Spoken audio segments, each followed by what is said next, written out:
Hey there, welcome to the Uplift. We got a great show for you, a great cast of characters as well. Among them these, a man who had only $800 to his name when he left prison now has a second chance at life. And he's a business owner. We'll explain. Also, a group of seniors who found an unusual and risque way to fundraise. What is it? You're going to want to find out. Also, a hero who saved a man with disabilities during a massive snowstorm. But what happened after the rescue? We'll tell you. Plus, ever wonder where your lost luggage ends up when you think it's gone for good? Yeah, you do. The answer and more heartwarming news coming right up. You're watching The Uplift.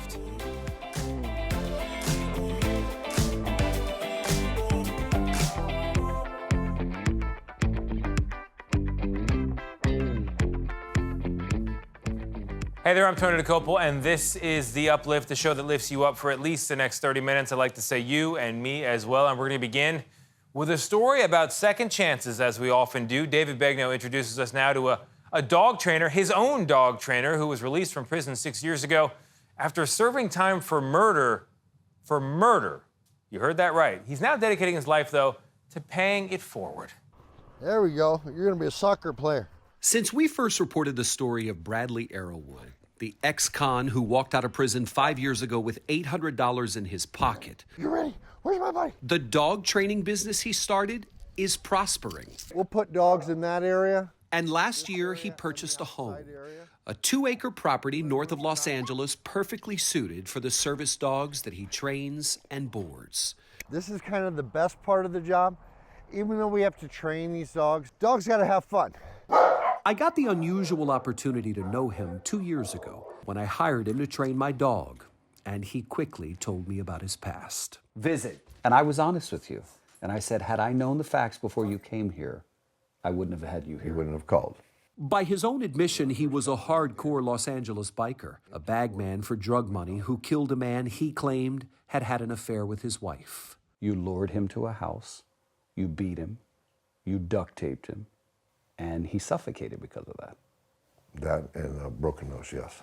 Arrowwood was sentenced in 1995 to life in prison with no possibility of parole under tough-on-crime laws that were championed by many people, including California's former governor, Jerry Brown.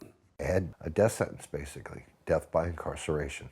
And what has changed? What really hit home was 7 years into my sentence, finding out I had a daughter that was placed in the foster care system. She was told that I don't love her, don't want her, and hurt people for a living. The prison offered classes and counseling, and he signed up for all of it. I, Jerry Brown. Then, in 2010, Jerry Brown was elected California's governor again, a generation after he left office the first time. And he had a change of heart about life sentences. When you were governor the second time, it wasn't just sort of your morality and your conscience that led you to think we need to give people a second chance. You also have the federal courts telling you your prisons are overpopulated and you've got to reduce that. Yes, that was a big nudge. Without the federal court, it would have been very hard to do as much as we did. The governor, retired now on his Northern California ranch, told us about how he used his power to commute the sentences of nearly 300 inmates between 2017 and 2018, inmates including Arrowwood. In commuting your sentence, Brown didn't free you. Brown just said, No. I will give you the opportunity. To prove yourself to my board. Arrowwood earned a bachelor's degree and 2 associate degrees while in prison.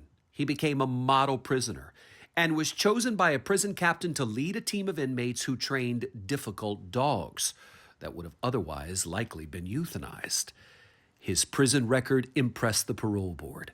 He was released after serving more than 25 years. When I say the name Jerry Brown, It's a miracle. ever met him? No, I haven't. Want to? I would love to. At our invitation, he traveled with us to see him. Good to meet you, Woody. Come on by. I had a million things written in my mind, but I don't even know how to say how much thanks and gratefulness for you taking a chance. And that takes us to today. And this is Ronnie. He's our kennel assistant and trainer apprentice. But Ronnie, who asked us not to use his last name, is much more than that. He's a former prisoner who served 20 years for killing a man when he was 17. Now 51, a father and a free man, he's using his second chance to learn from men like Arrowwood. I just think coming from a place of hopelessness that we all experience that, and to overcome that, you know, to have all that feeling for many years and to realize, hey man, this is not the life I want to live. Working alongside him is Lorenzo Flores, also a fellow lifer who spent time in prison with Arrowwood. Now he is Arrowwood's #2 service dog trainer. I think everybody should look back and see what is it that they can improve on themselves, because that's what I do every day. I want to improve myself as I go. We're giving back, we're helping dogs. Dogs changed each one of us in some way of bringing back out humanity. It teaches us to care for something other than ourselves. Dogs change us at least as much as we change them, and we need them more, I'd say. Coming up, we know you can lose your luggage during air travel, unfortunately, even though the vast majority of bags end up where they're supposed to go. So where do the few missing suitcases, truly missing long-term, where do they end up? We'll have an answer for you right after the break.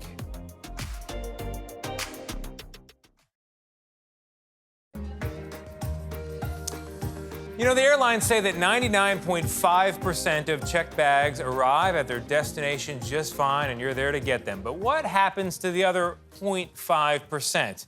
The whereabouts of those bags have remained a mystery, at least in my imagination, until now. Chris Van Cleve shows us where those rare lost bags end up.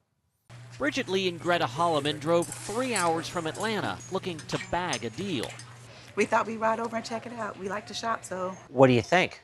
It's a little bit overwhelming because there's a lot in here.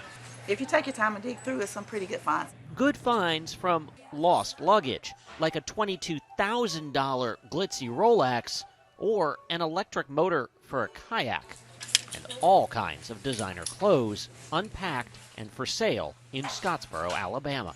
It's like an archaeological dig. This discount dig site is the Unclaimed Baggage Store. Brian Owens is the owner. We're all about giving a second life to these unclaimed bags. Airlines have 90 days to return missing luggage before it's deemed lost, and they have to compensate the flyer. When that happens, Owens buys those unclaimed bags by the truckload. The thing that separates us from a thrift store is, thrift stores are things that people don't want anymore. These are items that we have that people didn't want to part with. Clothes are dry cleaned, electronics, and there are a lot of electronics, have their data wiped. Jewelry and luxury items are appraised and then priced to sell. Over the years, they've also had some surprises. A live rattlesnake, a 40-carat emerald, Egyptian artifacts, even movie props. The store attracts about 1 million visitors a year, making it one of the top tourist attractions in Alabama. So we really loaded up. This is pretty much all Lululemon. Let's see what's inside. A place where one person's lost luggage could be your new treasure. We now introduce you to a group of students from New York who are rocking the boat, but that doesn't mean they're causing a fuss. Jerika Duncan explains. The adrenaline pump you get out of it is incredible. There we go. 17-year-old Victoria Murillo sails along the Bronx River with confidence and ease. I've seen people come out here and they're like, oh my God, this is really scary, especially Like that right there? I was very shy before rocking the boat, and the main thing I apply now is communication, being assertive and letting people know that I'm here and that I have a voice. If you adjust your cut to that angle, then it should butt in correctly. She's one of 900 students who have joined Rocking the Boat. It's a nonprofit organization teaching middle and high schoolers how to build boats, sail them. There you got it. And the importance of protecting the water quality of the river. Why do you have to replace the whole thing? Adam Green founded the program 25 years ago. I started this as a volunteer project when I was in college, and so this is still my first job out of college. It's changed a whole lot. It's located in one of New York City's poorest neighborhoods in the Bronx, which is on purpose, says Green, who always envisioned working with underserved youth. Where does that come from? In me, I guess it comes from my parents. I was very fortunate to have parents who were always focused on equity, on trying to allow everybody to have opportunities. 33-year-old Juan Pablo is the director of sailing. What is your hope for these children that you're interacting with on a regular basis? We want kids to come through here and learn about themselves and what they want to do in the future, set up goals for the future. So our hope for them is to be able to become better people. Sailing and environmental education and boat building are just a mechanism to get them there. Okay, ready to tack? All right, ready? And by the looks of it, students like Victoria Murillo are headed in the right direction. Thank you, Jerika. Coming up, a senior community in Massachusetts came up with a very unusual and I will say risque way to raise some money. So what did they do? Find out after the break.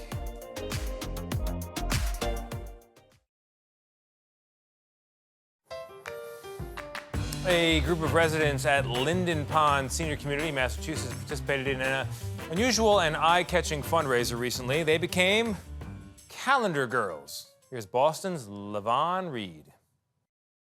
They are the calendar girls of the Linden Pond Senior Community. I was in the bar on a Sunday morning, and, well, you know. This is a Playboy bunny. I'm a Playboy bunny. And I had it done twice, because the first time the book wasn't high enough for me. And I said, I have 21 and 25-year-old grandsons. Ages 69 to 92 years young and not afraid to get risque. This was all in secret. I don't have a husband, so not a problem. There you go. Yes, but I had to make my own prop. I had a quilt. I originally wanted to have little rubber duckies around Okay. me, and they said, no, too hokey. So then I got to splashing, and that's what made the effect. Sure, these pictures had friends, family, and grandkids talking. They're friends, the children's friends, young women in their 20s, 30s, that have been the most remarkable with, you know, that is so cool that you did that. You go, girl. But this is all for a fabulous cause. They're raising money for the Resident Care Fund, making sure that people can live here even if something hurts their situation. Who knows what's going to happen in the future? Sure. I mean, so I say let's get out there and sell as many calendars, and with your help, we'll do that. So whatever your favorite month may be, in this calendar, they are all winners. But my husband would have loved it. He has passed, and he would have loved it. That's awesome. That's awesome. Yeah. When high school sophomore Jackson Little was diagnosed with cancer, he had to give up on playing on the basketball team, but his community, they made sure that he was still there, at least in spirit. Here's Ken Molestina. For Prosper High School student and basketball player Jackson Little, the idea of taking on challenges as a team has a new meaning. Jackson Little, who's a sophomore in our basketball program, was diagnosed with leukemia. That was less than a month ago. His basketball coach, Scott Imes, says he's been in treatment since, and while the basketball season has had to go on without him, the 15-year-old has become their source of motivation every time they take the court. Just this week, they had an Orange Out game in his honor. And the orange signifies leukemia awareness. Prosper ISD showed up big, and so did people across the community. Like the outpouring of support that we've already received is phenomenal. So it is a very, very special place here. The hashtag Little Strong was created. T-shirts were made and donations have been pouring in for the 15-year-old and his family, something his grandparents say is making the difficult time just a little bit more tolerable. It shows that he's part of the school, part of the community, and really makes him feel good that he's getting so much support because he's not able to be here. Jackson's a great kid, and he really is thankful for all the support that he's getting from everybody. In between games and practices, Jackson's teammates and coaches visit him at the hospital. While he can't be at the games himself right now, his coach says the team is determined to do what they can to make sure he gets back as soon as he can. Man, I know you're going to beat this battle. Continue fighting. Continue doing it with that big smile on your face. Continue the fight, man.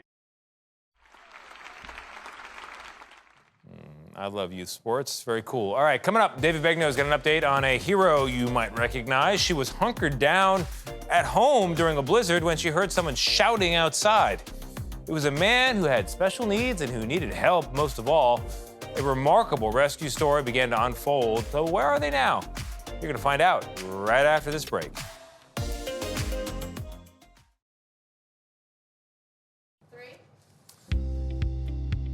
During a massive blizzard in Buffalo, a woman hunkered down at home, and she was compelled, though, to look outside, and that's when she saw a man out there trapped in the snow. She sprang into action, and her rescue made headlines. Well, now David Begnaud has an update on this hero. This is the first time that Yvonne White is going to see the home where her brother was treated like family. Hi! How are you? By a woman who rescued him. Put it in perspective, you saved his life. You saved another human being's life. During the blizzard of December 2022 in Buffalo, New York, Shakira Autry took action when a lot of other people would have been a lot less willing. What you did was just beautiful. Just beautiful. I just did. Yeah, but you know, he made him comfortable. Yes. He felt the love. He was at my door banging. When I woke up, I heard, help, help. It was Christmas Eve a year ago.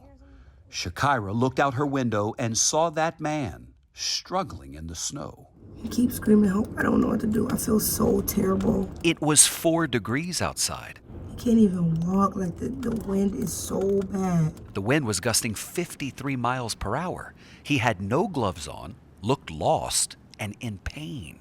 Shakira and her boyfriend, Trent Alls Jr., took him in. 65-year-old Joey White has the mental capacity of a 10-year-old child, according to his sister. He lived in this group home at the time. It's just a few blocks away from Shakira's home. That morning, Joey left home, headed for a movie theater where he had worked as a custodian for more than 40 years. It's unclear how long he had lingered in the cold. He was so frozen. His clothing was completely froze. What were his fingers like? They were it was balled up with the bag in his hand. I told him, I walked him through, I said, I have to cut the bag because the bag was froze. He had ice, literally ice balls around his hand. After bandaging his severely frostbitten hands, Shakira called 911 again and again, but the weather conditions made it impossible for first responders to reach them. I was waiting for the National Guards, and I still was waiting for 911, paramedics, fire. I was waiting for anybody, and nobody ever came. As the hours passed, the snow just kept piling up. So Joey spent Christmas with Shakira, Trent, and their kids. She did his laundry, fed him, even played movies for him. We got to get some help. All the while, his hands were literally changing color, and the pain was becoming unbearable. I was thinking, if there's going to take them this long to come and get him, and he's alive, how long is it going to take him to come and get a dead body if he was to pass? I couldn't wrap my head around, I just couldn't do it. This young man's fingers is going to fall off. On Christmas night, she turned to social media, panicking. I had to use these to cut the ring off of his finger. I'm not no surgeon. I'm right here, Joe. About 36 hours after their ordeal began, I thank these men for helping. 2 Good Samaritans answered her plea. Yeah, we all love you. We right here with you. You hear me? Because what you tell me, I'm your friend, right? We're friends, right? We're friends forever. And drove them to the hospital. When I got in the truck, he told me he was scared, and I said, I'm scared too.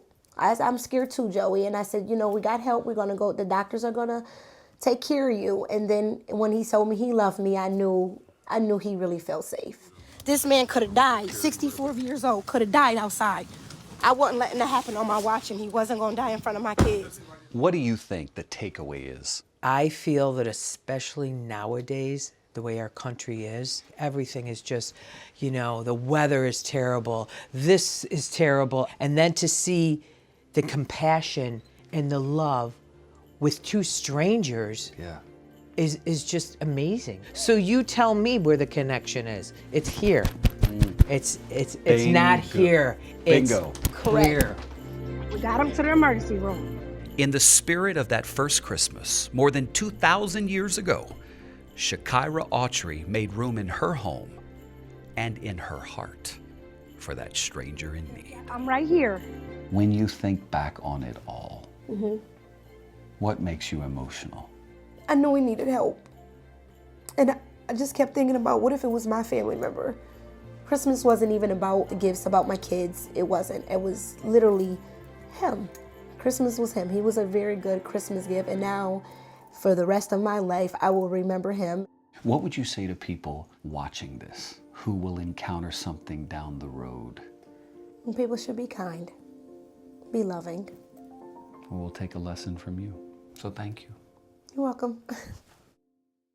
David Begnaud opening our show and closing it, and that is our show. I hope it brightened your day. I hope it lifted you up right out of your shoes. If it didn't for some reason, go ahead and press play again. Reruns completely free. Meantime, I'm gonna go find some more good news.